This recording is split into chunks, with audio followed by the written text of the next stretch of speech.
Hello, my name is Chapman, and I'm happy to be here today to be able to share this presentation with you. It's called You Belong at the Table, Finding Your Voice in Cybersecurity. I want to tell you a little bit about myself first, my background. I do not have a cyber degree. My college degree is in filmmaking, and I like to think I got here by transferable skills. Filmmaking is essentially project management. You have to know how to manage a lot of moving pieces. And then I also professionally have been an installer and worked help desk, which gave me troubleshooting skills. Finally, another thing that's really important to what I do now is teaching. I've been a teacher for a number of years, and these transferable skills are what I believe has given me an edge in cybersecurity. I'm self-taught with a few certs. I've done Cisco, CCENT, and also the CTIA from EC Council. I currently work as a senior security analyst for a local company in Cincinnati, Ohio. And I also work with a cyber academy that we have run through Cincinnati Public Schools for the last few years. With Blacks in Cyber, I am the Cincinnati ambassador, the local ambassador for Blacks in Cyber, and also I'm on the Teens Committee, and I'm the chair of that committee. So it's really important to me to get more people, particularly underrepresented groups, into cybersecurity, and that's a little bit what this talk is about. This talk is for you if you are new to cyber, if you're mid-career, or simply just wanting to grow.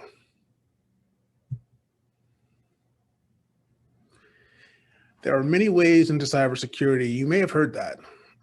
I strongly believe that we need a greater diversity, not just a greater diversity of people who look like you or myself, but also greater diversity of thought. There are some core principles that we stick to, and there are some fundamental concepts that are important, but too many people thinking the same way is going to harm us more than it will help us. Also, for cybersecurity, you really need to keep learning. That's a critical component of it. I want to highlight that too in this talk. So I propose 3 steps. Find your community, work your plan, and find your voice.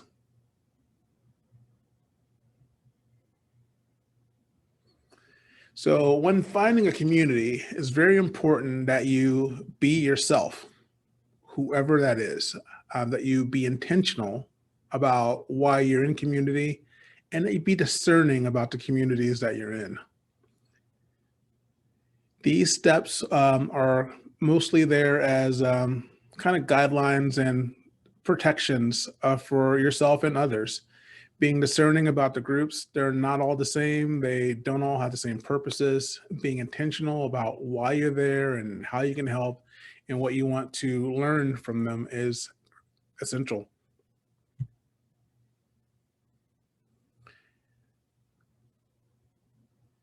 I do recommend going to security conferences like this. I go to a lot myself, and these days they are virtual and easier to attend than they have been. I do hope that the physical conferences are coming back, but for right now, virtual conferences are a great way to meet other people, to network, to learn things. Also, groups are important. I have joined a number of groups on LinkedIn and Discord, and then there's people that I follow on Twitter. Locally, I am parts of groups like ISSA, Information Systems Security Association, and Blacks in Cyber I've been a part of in 2020 and 2021.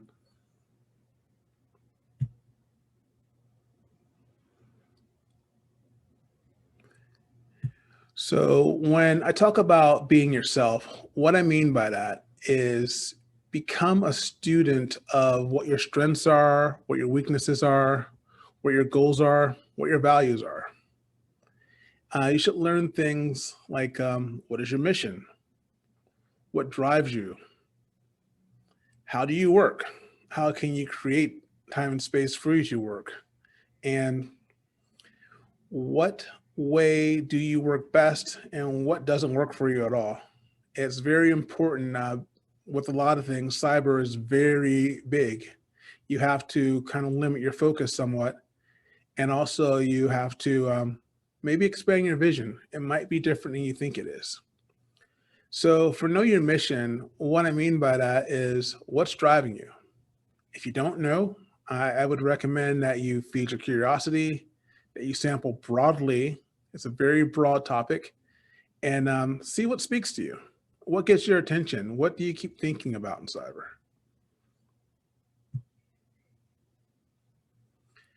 Know how you work. You're going to have to create time and space for you to learn and to develop.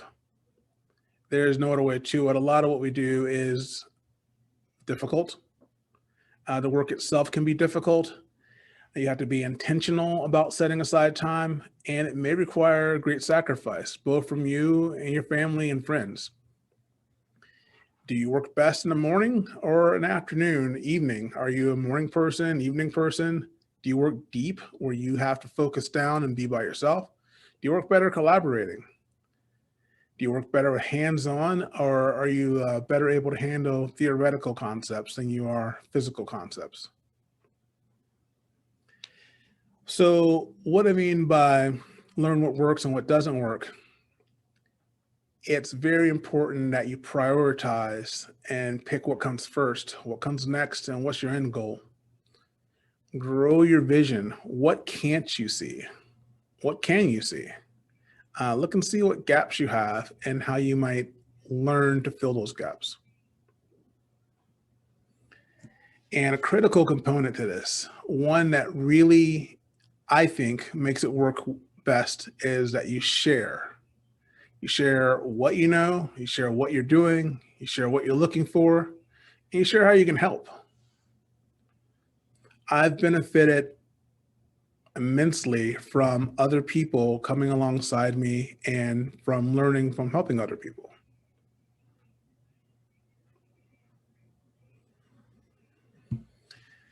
So, what I mean by work your plan is essentially this: there's a skills gap and there's a skills map. And the idea is that you find for a particular role that you're looking for, what does this person in a role really do? And how can I get there? What's the study plan?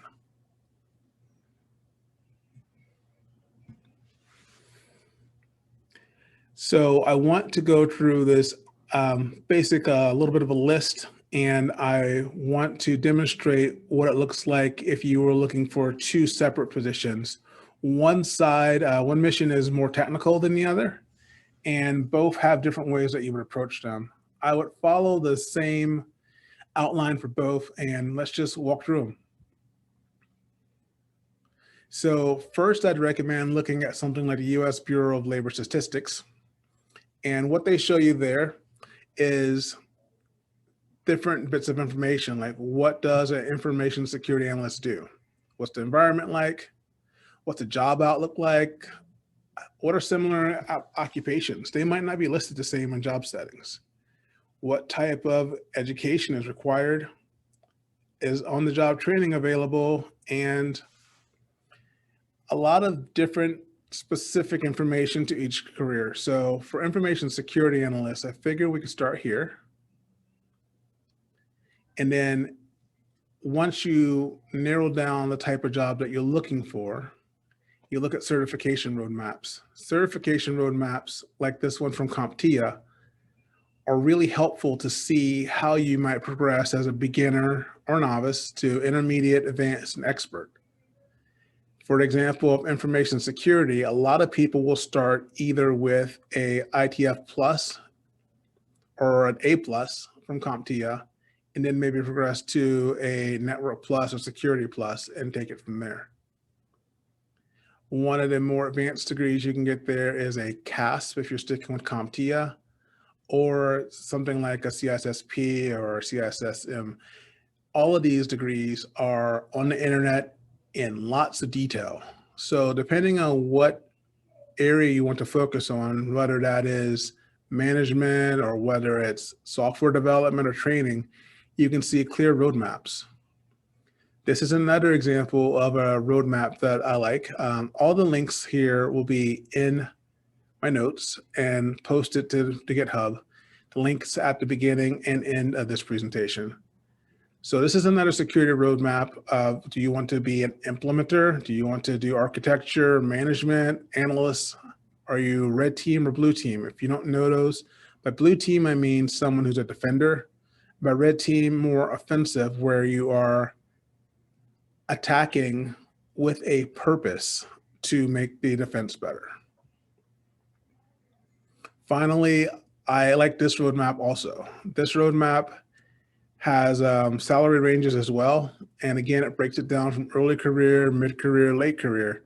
So you can see what a growth path might look like for someone who's in cybersecurity. CyberSeek is another good site that I'd recommend looking for research. And again, you can see what a career progression might look like. Maybe you start off as a networker, or in this example, security intelligence. And from there, you can go to a specialist, to a pen tester, to an engineer. Now, I do want to give a caveat that this is not the only way to progress. This is just an example. These are helpful to give you ideas of what you might expect.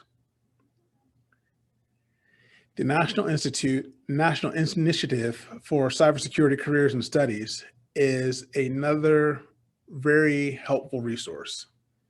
This one, again, shows different pathways and related jobs, but it breaks it down in a lot of detail so you can make smaller goals of what you're going to study and how you're going to get there.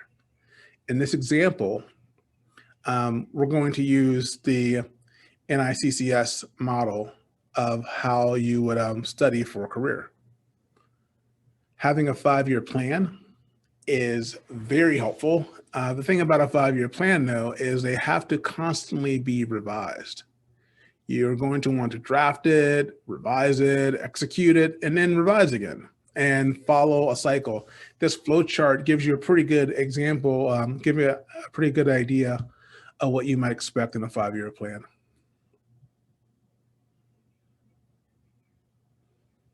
There are so many books you can look at. I could not list them possibly here. I have both digital and physical books. I have a preference for physical books, but digital books are easier to collect. And more. There are many podcasts and people who have created sites to give you additional training. In this one,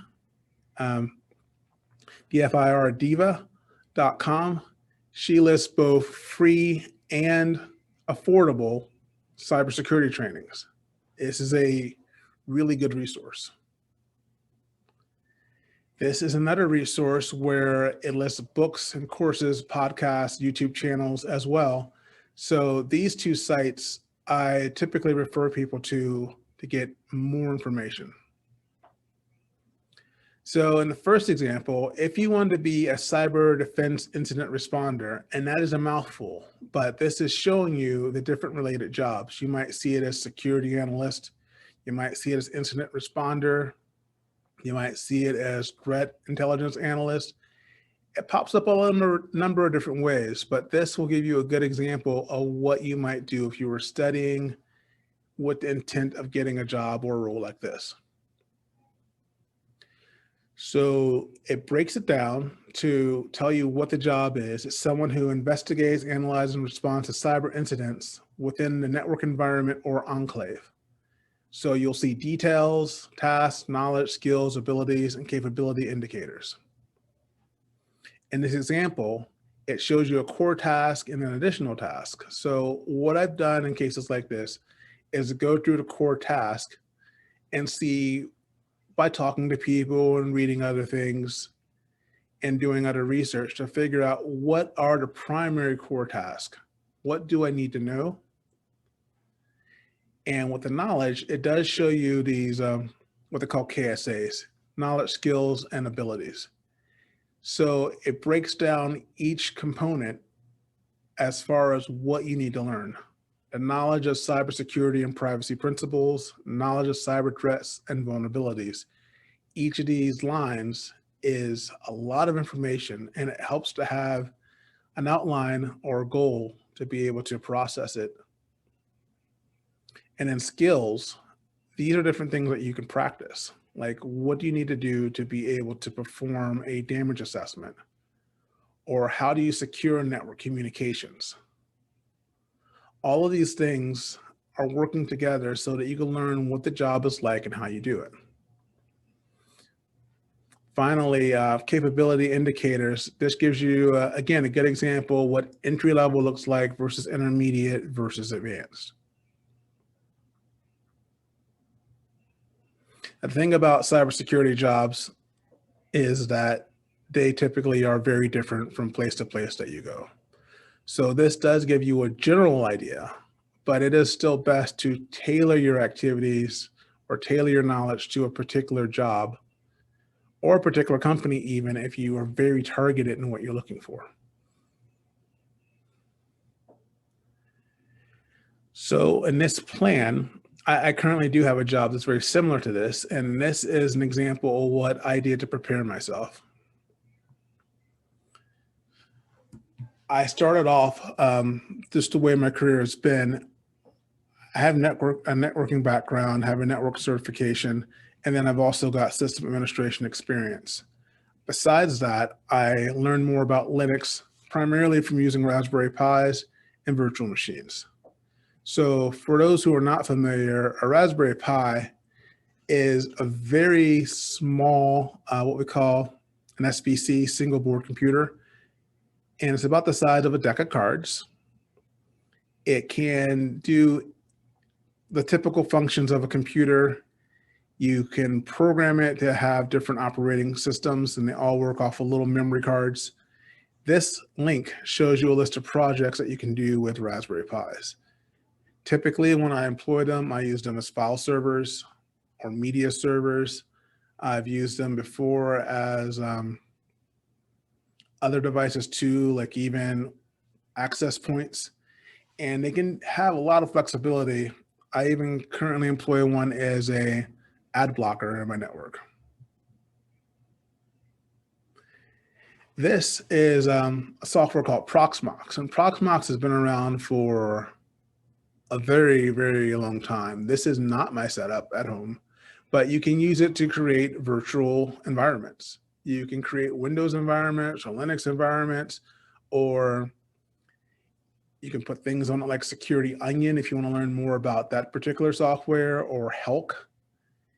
And it really is limited to your hardware and what you can do with it. You can add multiple hard drives, run RAID configurations, run clusters. It's a very robust program. And these days, if you don't have the space or don't want to do this at home, it's also very easy to spin up a cloud environment. AWS is a very popular one that a lot of people are familiar with. And this site outlines how you would get started with a basic AWS configuration. Besides Amazon Web Services, people use things like Node, and you can spin up your own home private cloud as well if you want to by looking at resources on GitHub. Finally, Windows. Windows is a very good way to learn more about system administration and how computers work as well. Windows can be used on the virtual environments, or a lot of people still have access to home computers. So I would recommend all of these if you want to learn more about system administration, or any of them. And the next example, a security control assessor. This job is not as technical as the previous one, but still you would learn it a similar way. Again, I would recommend looking through the NICCS site, and you would see a security control assessor is someone who conducts independent comprehensive assessments of the management, operational, technical security controls, and control enhancements employed within or inherited by an information technology system. To determine the overall effectiveness of the controls as defined in NIST SP 800-37. Now that is a mouthful, and it tells you already a lot of things in this first statement that you might want to really key in. What is NIST, for instance? What is the NIST SP 837? These documents are freely available, that particular one. You can read all about it. But again, I would break it down by tasks, knowledge, skills, and abilities, capability indicators. So you see that the tasks are very different. There are some overlaps, but you're doing things like managing and approving accreditation packages. You're performing security reviews, identifying gaps in security architecture, developing a security risk management plan. For knowledge, there are quite a few overlaps with the knowledge. Although I call it a non-technical position, you still need to know a lot of technical knowledge. Things like cyber threats and vulnerabilities are the same. Cybersecurity and privacy principles, the same. Skills. The skills are different. There are some overlaps, like in this one, it highlights you need to have skill in using virtual machines. This could be something that you set up in a home environment. Hyper-V is one I did not talk about. VMware did not talk about, but there's lots of different resources available to you. And then abilities. And finally, capability indicators. Again, you can see entry, intermediate, and advanced.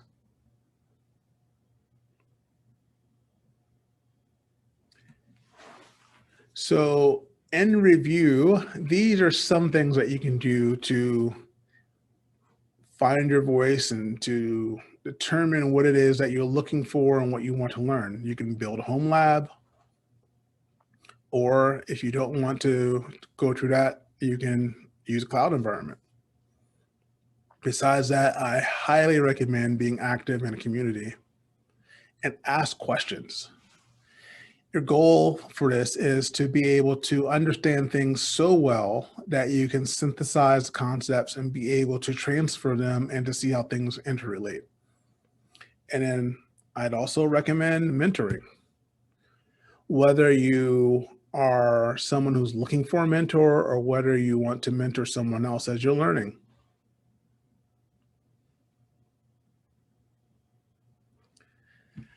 I highly recommend these books. This is the order that I encountered them, but I would not necessarily recommend them first, second, or third.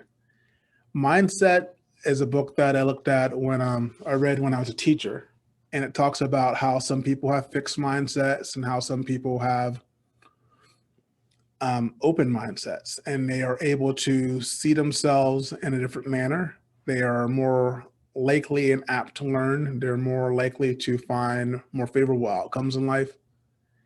And it is a very good book that can be applied cross-platform. So Good They Can't Ignore You by Cal Newport. The first one was by Dr. Carol Dweck. So Good They Can't Ignore You.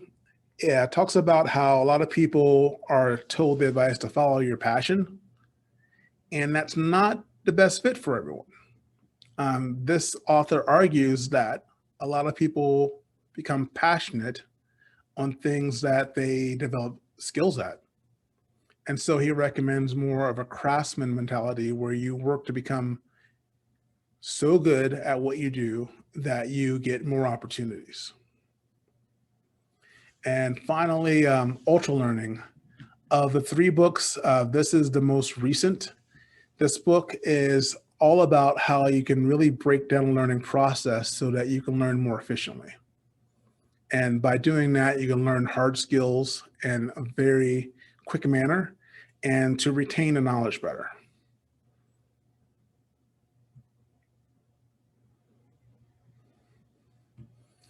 So in closing, you deserve to be here. We need more people like you in cybersecurity. It is oftentimes a very challenging and difficult job, but we need you in cybersecurity. We need to hear your voice. We need to see what you bring to it. So if you have questions, please feel to contact me either on LinkedIn or you can email me. And like I mentioned, if you want to find the slides for this, they'll be on this GitHub repository. And I do thank you for tuning in. And thank you for the opportunity to speak.